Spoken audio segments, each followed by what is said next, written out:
ఓం శాంతి. ఈరోజు ఆదివారం అవ్యక్త బాప్దాద యొక్క మురళిని విందాము. బాబా ఈ మురళిలో సర్వ ఖజానాలతో పిల్లలు ఎంతవరకు సంపన్నంగా అయ్యారు అనేది చూశారు. ఖజానాలు ఎంత జమ చేసుకున్నారు, అన్నింటికంటే ముఖ్యమైన ఖజానా అందులో జ్ఞానం, గుణాలు, శక్తులు ఇవైతే ఎప్పుడు వింటూనే ఉంటామో, కానీ బాబా ఈరోజు సమయం యొక్క ఖజానా గురించి వినిపించారు. సంగమయుగం యొక్క సమయం అనే ఖజానా అతి అమూల్యమైనది అన్నారు. మొత్తం కల్పంలో ఏ యుగంలో లేనంత విలువ ఈ సంగమ యుగంలో ఒక్కొక్క సెకండ్కి ఉంటుంది అన్నారు. ఇది 25 అక్టోబర్ 2009లో వినిపించిన అవ్యక్త మురళి. సర్వ ఖజానాలతో సంపన్నంగా తమ ముఖము మరియు నడవడికతో అలౌకికత యొక్క సాక్షాత్కారమును చేయించండి. ఈరోజు సర్వ ఖజానాల దాత అయిన బాబా తన ఖజానాలకు యజమానులైనటువంటి పిల్లల్ని చూస్తున్నారు. బాబా మనందరినీ ఖజానాలకు యజమానులైన పిల్లలుగా చూస్తున్నారు. ప్రతి ఒక్కరి ముఖంలో సర్వ ఖజానాలు సంపన్నంగా ఉన్నాయి. ఎందుకంటే బాబా సర్వ పిల్లలకు ఒకే విధంగా ఒకే సమయంలో సర్వ ఖజానాలను ఇచ్చారు. మరి బాప్దాద ఈ విధంగా తన బాలక్సో మాలిక్ పిల్లల్ని కలుసుకునేందుకు వచ్చారు. పిల్లలు పిలిచారు, బాబా పిల్లలందరి యొక్క స్నేహంలో వచ్చేసారు. ఖజానాలు ఎన్నో ఉన్నాయి. అన్నింటికంటే మొదటి ఖజానా జ్ఞాన ఖజానా. ఈ జ్ఞానధనంతో సుసంపన్నంగా అయిపోయారు. మహాదానిగా అయి ఇతరులకు కూడా పంచుతూ వచ్చారు. ఈ జ్ఞాన ఖజానాతో భిన్న భిన్న బంధనాలలో చిక్కుకున్నటువంటి ఆత్మలు ఆ అన్ని బంధనాల నుండి ముక్తులైపోయారు.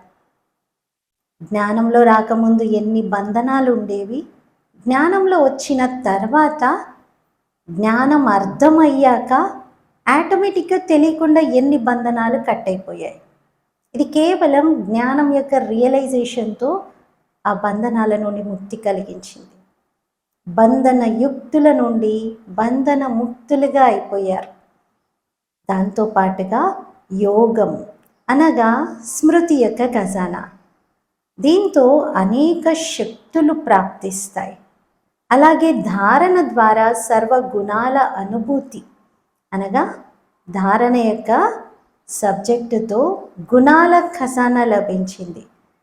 దాంతోపాటుగా ధారణ శక్తితో సర్వుల స్నేహం అనే శక్తి, సర్వుల ప్రేమ మరియు అతీతంగా ఉండేటువంటి శక్తి ఖజానా రూపంలో ప్రాప్తించింది. సర్వుల స్నేహం అనే ఖజానాను అనుభవం చేసుకున్నారు.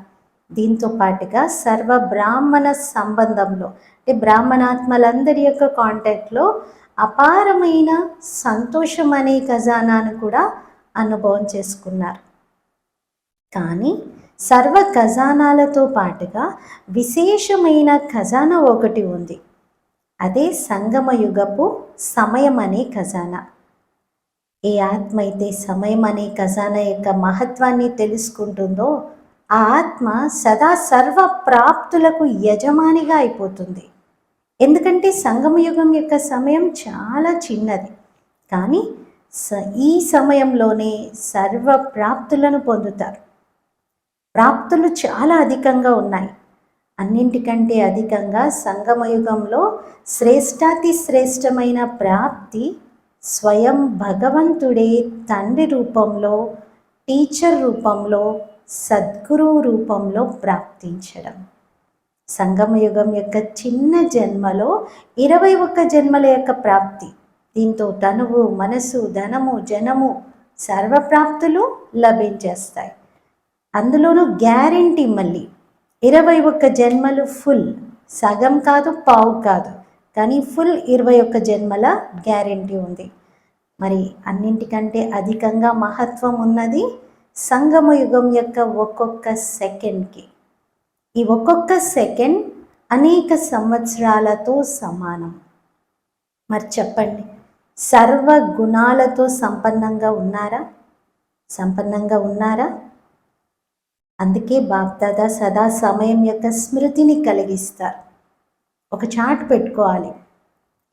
సంగమయుగంలోని ఒక్కొక్క సెకండ్ ఒక్కొక్క సంవత్సరంతో సమానం. ఇప్పుడు మనం ఎన్ని జన్మల కోసము సంపాదించుకోవాలనుకుంటున్నాం, అన్ని జన్మల్లో ఎన్నెన్ని సంవత్సరాలు జీవిస్తాం, ఎన్నెన్ని సంవత్సరాల కోసం మనం ఇక్కడ ఎంత సంపాదించుకుంటున్నాం మ్యాచ్ చేసుకోవాలి. నా సమయాన్ని నేను ఎంత వృధా చేస్తున్నానో అన్ని సంవత్సరాలు అందులో కట్ అయిపోతాయి.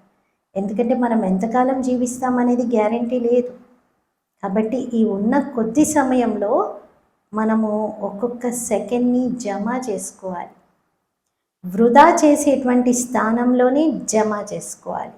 ఎందుకంటే మిగతా సమయం అయితే నార్మల్గా చేసేటువంటి కర్మలన్నిటికీ వెళ్ళిపోతుంది. అవి కామన్గా మిగతా పనులు, బాధ్యతలు, చేసే సేవలు అవన్నీ ఉంటాయి. కానీ మనం ఫ్రీ టైంలో ఏదైతే ఫ్రీగా ఉన్నాను అని చెప్పేసి టైం పాస్ కోసము వ్యర్థమైనటువంటి విషయాల వైపు సమయం వృధా చేస్తాం కదా, ఆ ఒక్కొక్క సెకండ్ కౌంట్ అవుతుంది.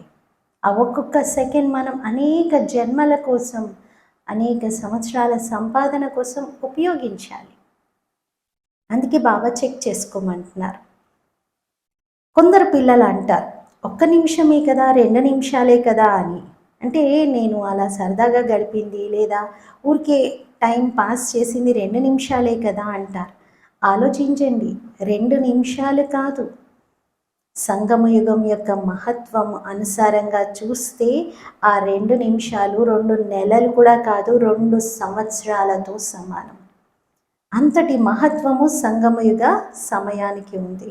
సర్వశక్తులు, సర్వగుణాలు, పరమాత్మ ప్రేమ, బ్రాహ్మణ పరివారం యొక్క ప్రేమ, కల్పకృతం యొక్క ఈశ్వరీయ హక్కు, ఈ సర్వ ప్రాప్తులు కూడా ఈ చిన్న యుగంలోనే లభిస్తాయి. ఇంకే యుగంలో కూడా ఇలా సర్వప్రాప్తులు లభించవు. ఒకటి ఉంటే ఒకటి ఉండకపోవచ్చు. మిగతా యుగాలలో పరమాత్మ ప్రేమ ఉంటుందా? సత్యయుగంలో ఉండదు. సత్యయుగంలో ఇక్కడ సంగమయుగంలో పొందినన్ని ఖజానాలు పొందలేవు. ఇక్కడ మనం ఆశీర్వాదాల ఖజానాన్ని కూడా పొందుతాం, పుణ్యం ఖజానాన్ని కూడా పొందుతాం. అక్కడ పుణ్యము, ఆశీర్వాదాలు ఇలాంటివి ఏమీ ఉండవు. ఈ లెక్కన చూస్తే ఏ యుగంలో పొందనన్న ఖజానాలను, అన్ని ప్రాప్తులను ఈ సంగమ యుగంలో పొందుతాం. రాజ్యభాగ్యం ఉంటుంది అక్కడ. మీరందరూ రాజ్యం చేస్తారు, సుఖము, శాంతి అన్నీ ఉంటాయి. కానీ పరమాత్మ మిలనం, భగవంతుని కలుసుకుని సర్వ సంబంధాల అనుభవం ఇవి ఉంటాయా సత్యయుగంలో? అతీంద్రియ సుఖము, సర్వ బ్రాహ్మణ పరివారం యొక్క ప్రేమ, ఆది మధ్యాంతాల జ్ఞానం, ఈ అన్ని రకాల భాగ్యము సంగం యుగంలోనే లభిస్తుంది. ప్రతి కల్పం సంగం యుగంలోనే లభిస్తుంది. బాప్దాదా ప్రతి ఒక్క పిల్లల యొక్క ముఖంను చూస్తూ ఖజానాలు ఎన్ని జమ చేసుకున్నారు అనేది గమనిస్తున్నారు. ఖజానాలు అయితే లభించాయి, కానీ ప్రతి ఒక్కరూ ఎంత జమా ఖాతాను పెంచుకున్నారు అది ప్రతి ఒక్కరి ముఖం నుండి, నడవడిక నుండి కనిపిస్తూ ఉంది. మరి మీరందరూ కూడా స్వయాన్ని తెలుసుకున్నారు కదా, నేను ఎంత జమ చేసుకున్నాను అని. ఇప్పుడు బాప్దాదా తన మనసులోని ఒక ఆశను పిల్లలకి వ్యక్తం చేస్తూ ఉన్నారు. మీ ఖజానాలు అయితే లభించాయి, కానీ ఇప్పుడు సమయం అనుసారంగా ఆ ఖజానాలను మీరు కేవలం వర్ణన చేయడం కాదు, కానీ మీ ముఖము, నడవడిక ద్వారా ప్రత్యక్షంగా అనుభవం చేయించాలి. ఎవరైనా మనల్ని చూస్తే వీళ్ళు చాలా విశేషమైనటువంటి ఆత్మలు, వీళ్ళ ముఖం చూడడంతో వీళ్ళు ఏదో పొందారు, వీళ్ళు చాలా నిండుగా ఉన్నారు, వీళ్ళు అతీతంగా ఉన్నారు, పరమాత్మ ప్రియులుగా ఉన్నారు అని ఎదుటివారికి అనుభవం అవ్వాలి. ఎందుకంటే ఇంకా ముందుకెళ్తే సమయం పరివర్తన అయ్యేది ఉంది. మీ సేవ కూడా పరివర్తన అవుతుంది. సేవ అప్పుడు కేవలం జ్ఞానాన్ని వర్ణన చేయడం ఉండదు. సమయం నాజుగ్గా అవుతున్న కారణంగా ఎవరు ఇంటి నుండి బయటికి రాలేరు, ఎవరు టైం కూడా తీయలేరు వినడానికి. వారం రోజులు రండి, రోజు గంట అంటే అంత సమయం కూడా తీయలేరు. అందుకే మీ ఖజానాలు మీ ముఖము ద్వారా, సంపన్నత ద్వారా అనుభవం అవ్వాలి ఎదుటివారికి. మీ ముఖముతో, నడవడికతో, మీ అలౌకికత దూరం నుండి సాక్షాత్కారం జరగాలి ఎదుటివారికి. దూరం నుండే మనం అలా వస్తూ ఉంటేనే వాళ్ళకి సాక్షాత్కారం జరగాలి. మరి ఇటువంటి పురుషార్థాన్ని ఇప్పుడు ప్రత్యక్షం చేయండి. ఇంత ఉన్నతమైన స్థితి వరకు చేరుకోవాలి. ఇంకా పిల్లలు నింపుకుంటున్నానా లేదా అని చూసుకోవడం వరకే ఉంటే ఇలాంటి సేవ మన ద్వారా జరగదు. మన ముఖము, నడవడిక ద్వారా అలౌకికత దూరం నుండి కనిపించేలాగా అలాంటి ప్రత్యక్షత చెయ్యాలి. ఏ విధంగా బ్రహ్మబాబాను చూశారు. సంఘటన మధ్యలో ఉన్నా కూడా, దూరంగా ఉన్నా కూడా బాబా యొక్క వ్యక్తిత్వము, మెరుపు అలా అందరికీ అనుభవం అయ్యేది. అలాగే ఇప్పుడు డబల్ విదేశీయులు, విశేషంగా డబల్ పురుషార్థం చేయండి. బాప్దాదా డబల్ పురుషార్థి అంటారు. మరి బాప్దాదా నిమిత్తంగా ఈరోజు డబల్ విదేశీ పిల్లల్ని చూసి సంతోషిస్తున్నారు. ఎందుకంటే వాళ్ళ టర్న్, వాళ్ళే ఎదురుగా కూర్చొని ఉన్నారు కాబట్టి వారిని చూసి సంతోషిస్తున్నారు. వృద్ధి యొక్క పురుషార్థం మంచిగా చేస్తూ ఉన్నారు. నిమిత్తంగా ఉన్నటువంటి ఆత్మలు పాలన కూడా బాగా మంచిగా చేస్తూ ఉన్నారు. బాప్దాదా ఒక విషయం చూసి చాలా సంతోషపడతారు. బాబాకి అది నచ్చుతుంది. అదేమిటంటే సర్వ ఆత్మలు ప్రతి సంవత్సరం తమ సంఘటన యొక్క మిలనము మధుబన్లో విశేషంగా చేసుకుంటారు. చూడండి, విదేశీయులు ప్రతి సంవత్సరం సంవత్సరానికి ఒక్కసారి కంపల్సరీ మధుబన్కి రావాలి అని మిలనానికి వస్తూ ఉంటారు. భారతదేశంలో ఉన్న వాళ్ళు లాస్ట్ ఇయర్ బాబాని కలిసానులే, ఈ సంవత్సరం వెళ్ళకున్నా పర్వాలేదు. కొంతమంది 2 సంవత్సరాల క్రితం కలిశాను, ఇంకేదైనా స్పెషల్ ఏదైనా ఉంటే మధుబన్కి వెళ్తాను, బాబా మిలనం ఎన్నోసార్లు చేసుకున్నాను. అలా భావన తగ్గిన వాళ్ళు ఎంతోమంది కనబడుతున్నారు. కానీ విదేశాల్లో ఉన్నటువంటి వారు ఎంత ఖర్చు పెట్టుకొని భారతదేశానికి రావాలి, వాళ్ళు ఉద్యోగం కానీ ఏదైనా వ్యాపారం కానీ ఏదైతే చేస్తున్నారో దానికోసం కూడా అన్ని రోజులు లీవ్ తీసుకొని దాన్ని లాస్ ఆఫ్ పే మీద రావాల్సి వస్తుంది. అయినా వారి భావన ఎంత ఉంది చూడండి అంటున్నారు. ఇది చూసి బాబాకు సంతోషం అనిపిస్తుంది. మధుబన్ యొక్క వాయుమండలం రిఫ్రెష్మెంట్లో చాలా సహయోగాన్ని ఇస్తుంది. ఒకటేమో బాధ్యత ఉంది, స్వపరివర్తన, అలాగే మనసా సేవ, ఒకరికొకరు అనుభవాలు పంచుకునేందుకు మంచి అవకాశం లభిస్తుంది. మొన్న బాబ్దాదా మిలనానికి, లాస్ట్ బాబా మిలనానికి వెళ్ళినప్పుడు పాండవ భవనంలో విదేశీయులందరూ కూడా 1 day silence begins now అని చెప్పేసి బోర్డ్స్ పట్టుకొని వెళ్తున్నారు. ఏంటి అంటే ఒక్క రోజంతా కంప్లీట్ మౌనం, సైలెన్స్లో ఉండాలి అని చెప్పేసి అందరికీ ఒకరికొకరు గుర్తు చేయించుకోవడానికి చిన్న చిన్న ప్లేకార్డ్స్ లాగా పట్టుకొని వెళ్తున్నారు. కంప్లీట్ సైలెన్స్ బట్టి అంటే ఎంత భావన ఉంది, ఎంత స్వపరివర్తన చేసుకోవాలి, ఉన్నతిని పొందాలి, మధుబన్ వాతావరణం యొక్క లాభాన్ని పొందాలి అని అటెన్షన్ కూడా బాగా ఇస్తూ ఉంటారు. దీనికి బాప్దాదా శుభాకాంక్షలు చెప్తున్నారు.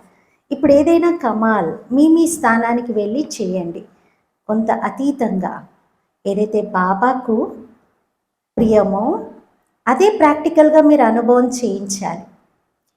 మధుబన్ యొక్క రిఫ్రెష్మెంట్ సహయోగము అక్కడ కూడా అనుభవం చేయిస్తూ ఉండాలి. మీరు మీ దేశానికి వెళ్ళిన తర్వాత కూడా అక్కడ కూడా మధుబన్లో వీళ్ళు ఎంత రిఫ్రెష్ అయ్యి వచ్చారు అని ఎదుటివారికి అనిపించాలి. మరి ఈరోజు విశేషంగా డబల్ పురుషార్థి గ్రూప్ యొక్క మిలనం ఉంది. మరి చూడండి, ఇండియా వాళ్ళకు కూడా మీ అందరితో చాలా ప్రేమ ఉంది. మీరు మొదటి ఛాన్స్ తీసుకున్నారు. ఇండియా వాళ్ళకన్నా కూడా ఫస్ట్ బాబా మిలనము ఫారినర్స్ది ఉంటుంది స్పెషల్గా. మరి మొదటి ఛాన్స్ యొక్క రిజల్ట్ మొదటి నంబర్లో వచ్చి చూపించాలి అంటున్నారు. మంచిగా అనిపిస్తుంది కదా. బాప్దాదా ముందుగానే చెప్పారు, డబల్ విదేశీయులు అంటే డబల్ పురుషార్థి పిల్లలు అని. బాబా యొక్క ఒక టైటిల్ని విశేషంగా వీరు ప్రత్యక్షం చేశారు. విదేశాల్లో మెజారిటీ వైపు బాబా పిల్లలు వెలువడుతూ వారి అదృష్టం యొక్క రూపాన్ని తయారు చేసుకుంటూ ఉన్నారు. అందుకే చాలా తపనతో నలువైపులా శ్రమ చేస్తూ బాబా యొక్క ప్రత్యక్షత, బాబా సందేశాన్ని ఇచ్చే ప్రయత్నం చేస్తున్నారు. దాంతో బాబాకు ఉన్నటువంటి విశ్వ కళ్యాణకారి అనే టైటిల్, ఆ కర్తవ్యం ప్రసిద్ధమైంది. లేకపోతే కేవలం భారత్ కళ్యాణకారిగా అయిపోయేవారు. ఇప్పుడు విశ్వం మొత్తంలో ఉన్నటువంటి దేశాల్లో బాబా యొక్క పిల్లలు ఉన్నారు. మొన్న మధుబన్లో మోహిని దీది చెప్పారు, మొత్తం 120 దేశాల వరకు అఫీషియల్ సెంటర్స్ ఉన్నాయి. ఇంకా కొన్ని దేశాల్లో 5-6 ఒక్కొక్క చోట పాఠశాల లాగా వాళ్ళే కలిసి మురళి చదువుకోవడం, అలా ఒక ప్లేస్లో గ్రూప్లో కలిసి చదువుకుంటూ ఉంటారు. అలా ఒక్కో దేశంలో 7-8 మంది, 5-6 మంది కూడా బాబా పిల్లలు ఉన్నారంట. అలా మొత్తం 145 దేశాల్లో విస్తరించి ఉంది. మరి విదేశాల్లో మెజారిటీ పిల్లలందరూ కూడా అందరికీ సందేశాన్ని అందించాలనే తపనతోనే ఉంటున్నారు. అందుకే బాప్దాదా ప్రతి ఒక్క పిల్లలని వాహ పిల్లలు వాహ అంటూ శుభాకాంక్షల్ని ఇస్తున్నారు. ఇప్పుడు ఈ విధంగా భారతదేశంలో మూలన సందేశం ఇచ్చేటువంటి సేవ నడుస్తుంది. అలాగే అక్కడ కూడా ఉమంగ ఉత్సాహాలతో ఉండాలి. దేశ విదేశాల్లో ఉన్నటువంటి వారందరికీ సందేశాన్ని అందించాలి అని. ఎందుకంటే సమయం పైన ఎటువంటి నమ్మకము లేదు. బాప్దాదా ముందుగానే చెప్పేశారు, అకస్మాత్తుగా ఏమైనా జరగవచ్చు. అందుకే సందేశం ఇచ్చేటువంటి మీ ప్రోగ్రామ్స్ ఇప్పుడిప్పుడే, అప్పుడప్పుడు కాదు, ఇప్పుడిప్పుడే చేసేసేయండి. బాప్దాదా చెప్పారు, వాస్తవంగా బ్రాహ్మణుల డిక్షనరీలో అప్పుడప్పుడు అనేటువంటి శబ్దమే ఉండకూడదు. Some time, will do some time అంటారు కదా, సమ్ టైమ్ సంథింగ్ వద్దు అంటున్నారు బాబా. నౌ, ఇప్పుడే, ఏదైనా ఇప్పుడే చేయాలి, ఇప్పుడిప్పుడే జరగాలి అంటున్నారు. సంకల్పం చేయండి, ఇంకా వెంటనే సాకారం చేయండి. చేస్తాం, చూస్తాంలే, చేస్తాంలే, ఈ లేలే అనేటువంటి శబ్దాలు ఉండకూడదు. అందుకే మీ మమ్మ కూడా ఇదే లక్ష్యం పెట్టుకునేవారు, అందరికీ ఈ లక్ష్యాన్ని గుర్తు చేయించేవారు. అబ్ నహీ తో కబ్ నహీ, ఇప్పుడు లేకుంటే మరెప్పుడూ లేదు, ఇంకొక ఛాన్సే లేదు. మరి డబల్ పురుషార్థి పిల్లలు ఇప్పుడిప్పుడే చేసేవారా లేక ఎప్పుడో ఒకప్పుడు చేసేవారా? ఎవరైతే ఇప్పుడిప్పుడే చేసి చూపిస్తాము అంటారో వారు చెయ్యొద్దండి. చెయ్యాల్సిందే, చెయ్యాల్సిందే, చేస్తాంలే కాదు, చెయ్యాల్సిందే. గుర్తుంచుకోండి.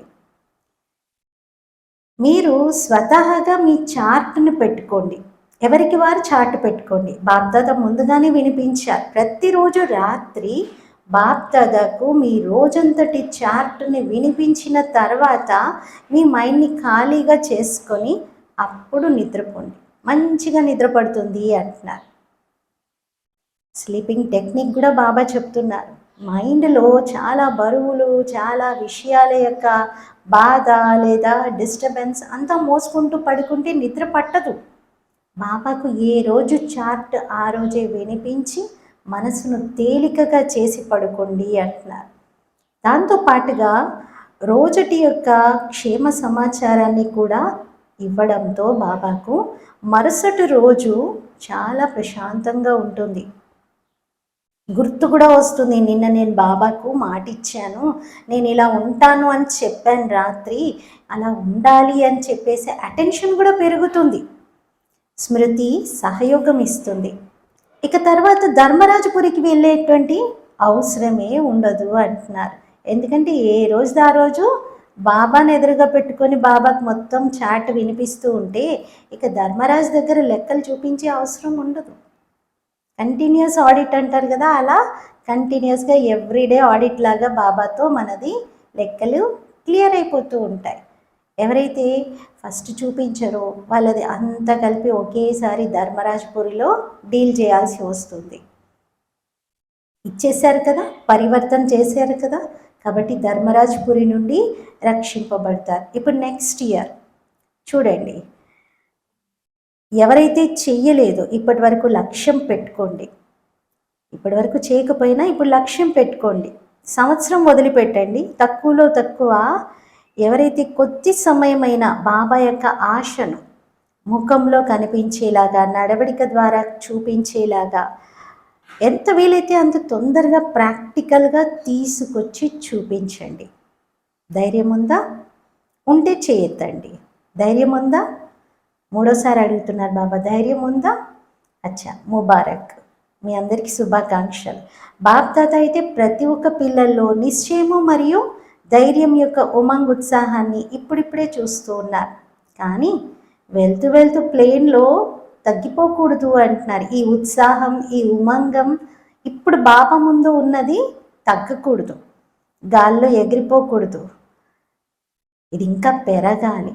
బాప్దాదా ఏదైతే దృఢ సంకల్పం యొక్క తాళం చెవిని ఇచ్చారో దాన్ని సదా స్థిరంగా ఉంచుకోవాలి. చెయ్యాల్సిందే, ఇప్పుడిప్పుడే, చేస్తాంలే చూస్తాంలే కాదు అంటున్నారు. ఆ సమయం ఇప్పుడు పోయింది. అలా పోస్ట్పోన్ చేసే సమయం ఇప్పుడు కాదంటున్నారు. అయిపోతుంది కాదు, అవ్వాల్సిందే. బాప్దాదా డబల్ పురుషార్థి యొక్క టైటిల్ ఏదైతే ఇచ్చారో దాన్ని సదా గుర్తుంచుకోవాలి. బాప్దాదా రిజల్ట్ విన్నారు. సేవా ప్లాన్ ఏదైతే ఇచ్చారో అది భారతవాసీలు కూడా తక్కువ చేయలేదు, విదేశీయులు కూడా తక్కువ చేయలేదు. ఈ వరదానాన్ని మెజారిటీ స్థానాల్లో ఉమంగ ఉత్సాహంతో ఉపయోగించారు. రిజల్ట్ కూడా వేర్వేరు స్థానాల్లో మంచిగా వచ్చింది. మరి బాప్దాదా భారతవాసీ పిల్లల్ని, విదేశీ పిల్లల్ని అందరినీ చూస్తూ అందరికీ పదమా గుణాల ప్రాక్టికల్గా తీసుకొచ్చినందుకు శుభాకాంక్షలని అందజేస్తున్నారు. ఇప్పుడు ఈ సంవత్సరంలో విశేషంగా ఒక విషయాన్ని ప్రాక్టికల్గా తీసుకురండి. ఏంటో వినిపించారు కదా. ఇప్పుడు మీరందరూ కూడా మిమ్మల్ని ఎవరు చూసినా మీ ముఖము మెరుస్తూ కనిపించాలి. అలౌకికమైనటువంటి అనుభూతి ఎదుటి వారికి కలగాలి. ప్రత్యక్షతకు నిమిత్తంగా అవ్వాలి. బాబాను ప్రత్యక్షం చేయడం అంటే ఏం చేయాలి? సదా చిరునవ్వుతో ఉన్న ముఖం పెట్టాలి. మనం భగవంతుని పొందామని చెప్తూ మన ముఖంలోనే బాధ, దుఃఖము, బరువు, బాధ్యతల యొక్క చిహ్నాలు కనబడుతూ ఉంటే ఎదుటి వారికి ఏం అనుభవం అవుతుంది? అందుకే ముందు మీ ముఖంలో స్మైల్ కనిపించాలి అంటున్నారు. ఎలాంటి చింతనలో, అలజడిలో మీ ముఖం ఉండకూడదు. బాప్దాదా వినిపించారు. ఇప్పుడు 2 శబ్దాలు గుర్తుంచుకోండి. ఒకటేమో మాయకు సైగ చేయని మీరు, గెట్ అవుట్ అని. మాయకు గెట్ అవుట్. స్వయాన్నేమో గెస్ట్ హౌస్లో ఉన్నానని భావించండి. గెట్ అవుట్ అని మాయకు చెప్పండి, స్వయాన్ని మాత్రం నేను గెస్ట్ హౌస్లో ఉన్నాననే అనుభవం చేయండి. ఈ ప్రపంచం నాది కాదు, ఇది గెస్ట్ హౌస్. ఇప్పుడు నేను ఇంటికి వెళ్ళాలి, నా ఇల్లు పరంధామం. ఇంటి యొక్క దృశ్యాలు మనసులో, బుద్ధిలో కనిపిస్తూ ఉండాలి. మరి ఆటోమేటికల్గా ఇల్లు వచ్చేసింది, ఆ అనుభవం అవ్వాలి. మీదొక పాట ఉంది కదా, ఇప్పుడు ఇంటికి వెళ్ళాలి అని. మరి ఈ అలా ప్రతి స్థానంలోనూ ఉండాలి. అది భారత్ అయినా విదేశాలైనా ఇప్పుడు ఈ అనుభవం ప్రత్యక్షంగా చేసుకొని చూపించండి. అనంతమైన వైరాగ్యం. గెస్ట్ హౌస్లో మనసు ఎవరికి కూడా లాగదు, గెస్ట్ హౌస్ కదా అది, అంతే. ఎంత బాగున్నా అక్కడ ఏవి వాడుకున్నా వాటిని వదిలిపెట్టి వెళ్ళిపోతారు తప్ప అయ్యో ఇది నచ్చిందే, ఇది నా తోడే ఉండాలి అనే ఫీలింగ్ ఎవరికీ రాదు. వెళ్ళాలి వెళ్ళాలి ఇదే గుర్తుంటుంది. మరి అనంతమైన వైరాగ్యం ఏ రకమైనటువంటి మనసు సంకల్పాలనైనా, పరస్పరంలో సంఘటనలో మాయా విఘ్నాలనైనా ఒక్కసారిగా సమాప్తం చేస్తుంది. ఈ మాయా తుఫాన్లు మీకోసం తోఫాగా, గిఫ్ట్గా అవుతాయి. ఏవైతే చిన్న పెద్ద పరీక్షలు వస్తున్నాయో ఇవి పరీక్షలు కాదు, కానీ మీ అనుభవాన్ని పెంచేందుకు లిఫ్ట్ వంటివి. గిఫ్ట్ మరియు లిఫ్ట్. అర్థమైంది కదా. ఇప్పుడు లక్ష్యం పెట్టుకోండి. అనంతమైన వైరాగిగా అవ్వాలి మరియు ధైర్యం, ఉమంగ, ఉత్సాహం అనే రెక్కలతో ఎగురుతూ ఉండాలి, ఎగిరిస్తూ ఉండాలి. ఇది ఎగిరే సమయం. ఇప్పుడు రెక్కలను చెక్ చేసుకోండి. బలహీనంగా అయితే లేవు కదా. బాప్దాదా డబల్ విదేశీల యొక్క విస్తారం చూసి సంతోషిస్తున్నారు. ఇంకేం చూడాలనుకుంటున్నారు? ప్రతి ఒక్క పిల్లలు బాబా సమానంగా సంపన్నంగా, సంపూర్ణంగా, సర్వ ఖజానాలతో సంపన్నంగా ప్రతి శ్రీమతం ఏదైతే లభిస్తూ ఉందో అందులో సంపూర్ణంగా ఉండాలి. నచ్చిందా? నచ్చితే చప్పట్లు కొట్టండి, మంచిది. ఈ చప్పట్లను ప్రతిరోజు గుర్తుపెట్టుకోండి, రోజు గుర్తుండాలి మీకు అంటున్నారు. తనకి తాను మనస్సులో మ్రోగించండి, బయటికి కాదు, మనసులో మ్రోగించండి. ఇదే హోంవర్క్. అచ్చా, 90 దేశాల నుండి 2300 మంది సోదరీ సోదరులు వచ్చారు. 5 ఖండాల యొక్క సోదరీ సోదరులు వేరువేరుగా ఒక్కో గ్రూప్లో నిలబడ్డారు. అమెరికా, కెనడా, కెరీబియన్ మరియు చుట్టుపక్కల దేశాలు. ఇదొక గ్రూప్. రెండో group Australia, Asia, New Zealand, Fiji. మూడో group Europe, UK, middle east. నాలుగో group Africa, south Africa, Mauritius. ఐదవ group Russia, CIS, Baltic countries. అందరూ ముందుకు వెళ్ళేటువంటి సంకల్పం బాగా చేశారు. పరస్పరంలో ఆత్మిక సంభాషణ కూడా చేసుకున్నారు. బాప్దాదా వద్దకు సమాచారాలు అయితే వస్తూ ఉంటాయి. ఇప్పుడు ఎవరు రెడీ? గ్రూప్ని తయారు చేయండి. ఏదైతే దేశ విదేశాల్లో సేవలు జరుగుతున్నాయో దానికి బాప్దాదా ప్రైజ్ ఇస్తారు. ఏం ప్రైజు అది చూద్దాం ఆ సమయంలో. కానీ బాప్దాదా డబల్ పురుషార్థి పిల్లల యొక్క ప్రతి ఏరియా యొక్క గ్రూప్కి ఇదే చెప్తున్నారు, నెంబర్ 1గా రావాలి, రిజల్ట్ నెంబర్ 1లో రావాలి, అప్పుడు ప్రైజ్ ఇస్తారు. ఒక దేశం యొక్క ఒక్కొక్క నగరం యొక్క సెంటర్స్ ఎన్నైతే ఉన్నాయో, సపోజ్ అమెరికా ఉంది, అమెరికా కనెక్షన్లో ఎన్నో దేశాలు ఉంటాయి. ఆ అన్ని దేశాలు పరస్పరంలో సలహా తీసుకొని ప్రోగ్రామ్స్ చేయాలి. ఇక్కడ అందరం నిర్విఘ్నంగా ఉన్నాము, ఎవరు రెడీగా ఉన్నాము, మాయాజీత్గా ఉన్నాము, స్నేహిగా ఉన్నాము, సేవలో సహయోగిగా ఉన్నాము. ఇలా బాబాకు రిజల్ట్ని వినిపించాలి. ఎవరైతే నెంబర్ 1 ఉంటారో వారికి బాప్దాదా ప్రైజ్ ఇస్తారు. సరే, ఒక్కరు కాకపోతే ముగ్గురికి ఇస్తాను అంటున్నారు. మరి ఒక్కరికే ఇస్తే మిగతా వాళ్ళు కొంచెం వేరియేషన్ ఉన్నటువంటి వాళ్ళు మరి అంత కృషి చేసినందుకు బాప్దాదా నుండి ఏమీ దొరకలేదు అనుకోకుండా 3 ప్రైజులు అనౌన్స్ చేస్తాను అంటున్నారు బాబా. 1, 2, 3 నంబర్లు. నార్మల్గా అయితే ఒక్కరికి ఇస్తారు, కానీ డబల్ పురుషార్థీలు కాబట్టి ముగ్గురికి ఛాన్స్ ఇస్తాను అంటున్నారు. నచ్చిందా? అయితే చేతులు ఎత్తండి, చేతులు ఊపండి. నచ్చితే ఎంత సమయం కావాలి? ఈ టీచర్లు వినిపించాలి. ఎంత సమయం కావాలి ప్రైజ్ తీసుకోవడంలో చెప్పండి. అందరూ ఫిబ్రవరి వరకు అన్నారు. ఇప్పుడు అన్ని దేశాల టీచర్స్ చెయ్యెత్తండి. సరే, బాగుంది, తయారైపోతారు కదా. మరి బాప్దాదా ప్రైజ్ ఇస్తారు, చాలా మంచిది. దీనికి చప్పట్లు కొట్టండి, మంచిది. భారతదేశం టర్న్ కూడా వస్తుంది. ఇప్పుడైతే మీ అందరి టర్న్ ఉంది. బాప్దాదా సంతోషిస్తున్నారు. వాహ తీవ్ర పురుషార్థి పిల్లలు, వాహ. అచ్చా, నలువైపులా ఉన్న తీవ్ర పురుషార్థి ధైర్యం మరియు ఉమంగ ఉత్సాహం యొక్క రెక్కలతో ఎగిరేటువంటి, నడిచేవారు కాదు, ఎగిరేవారు. నలువైపులా ఉన్నటువంటి తండ్రి సమానమైన, సంపన్నమైన, సంపూర్ణంగా తయారు చేసేటువంటి బాప్దాదా యొక్క హృదయ సింహాసనాధికారి, సదా తండ్రితో కంబైన్డ్ రూపం యొక్క అనుభవం చేసుకుంటూ సహయోగం తీసుకునేటువంటి ప్రతి ఒక్క బాబా యొక్క అల్లారు ముద్దు పిల్లలు, స్నేహి పిల్లలకు బాప్దాదా యొక్క ప్రియ స్మృతులు మరియు నమస్తే. हम रूहानी बच्चों की रूहानी बाप दादा को याद, प्यार, गुड मॉर्निंग और नमस्ते. मेरा बाबा, मीठा बाबा, प्यारा बाबा, शुक्रिया बाबा. దాదీలతో మాట్లాడారు. బాబా యొక్క తోడు మీ అందరికీ సహయోగం ఇస్తూ ఉంది కదా.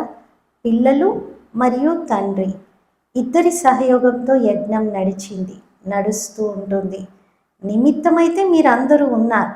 సాకారంగా ఒకరు చెప్తే ఇంకొకరు వినటం, ఇది ఒకరికొకరు సహయోగం ఇస్తూ ఎగురుతూ ఉండటం. బాబా ఎగురుతూ పిల్లలని చూసి సంతోషిస్తున్నారు. జానకి దాదీజీ అన్నారు, కమాల్ ఉంది గుల్జార్ దాదీజీది అని. వారైతే తోడుగా ఉన్నారు అంటున్నారు బాబా. బాప్దాదా యొక్క శుభ ఇచ్ఛ, కోరిక ఏమిటంటే ఎవరైతే నిమిత్తమై ఉన్నారో వారు సదా ఒకటిగా కనిపించాలి. భిన్న భిన్న రకాలుగా కాదు, ఒకటిగా కనిపించాలి. ఒకరు చెప్పారంటే, మరొకరు సలహా ఇచ్చారంటే అది జరగాలి. అంటే ఒకరు చెప్పారు, ఇంకొకరు దాన్ని హా అన్నారు, అది జరగాలి. అప్పుడు అలా అందరి యూనిటీతో యజ్ఞం నడుస్తుంది. మీ అందరి ఏకతతోనే నడుస్తుంది. బయటికి కనిపించకపోవచ్చు, కానీ సంకల్పంలో, ఆలోచనలో ఒకటిగా ఉండి ముందుకెళ్తూ ఉండండి. ఎందుకంటే అందరి దృష్టి మీ పైన ఉంది. వరదానము: మీ శ్రేష్ఠ వృత్తి ద్వారా శుద్ధ వాయుమండలాన్ని తయారు చేసేటటువంటి సదాశక్తిశాలి ఆత్మాభవ. వివరణ: ఎవరైతే సదా తమ శ్రేష్ఠ వృత్తిలో స్థితిలై ఉంటారో వారు ఎలాంటి వాయుమండలం వైబ్రేషన్లో కూడా క్రింద మీద అవ్వరు. వృత్తితోనే వాయుమండలం తయారవుతుంది. ఒకవేళ మీ వృత్తి శ్రేష్టంగా ఉంటే వాయుమండలం కూడా శుద్ధంగా అవుతుంది. కొందరు వర్ణన చేస్తూ ఉంటారు, ఏం చేయాలి, వాయుమండలమే అలా ఉంది అంటారు. వాయుమండలం కారణంగా నా వృత్తి అలా మారిపోయింది తప్ప నేను నార్మల్గా బాగానే ఉంటానంటారు.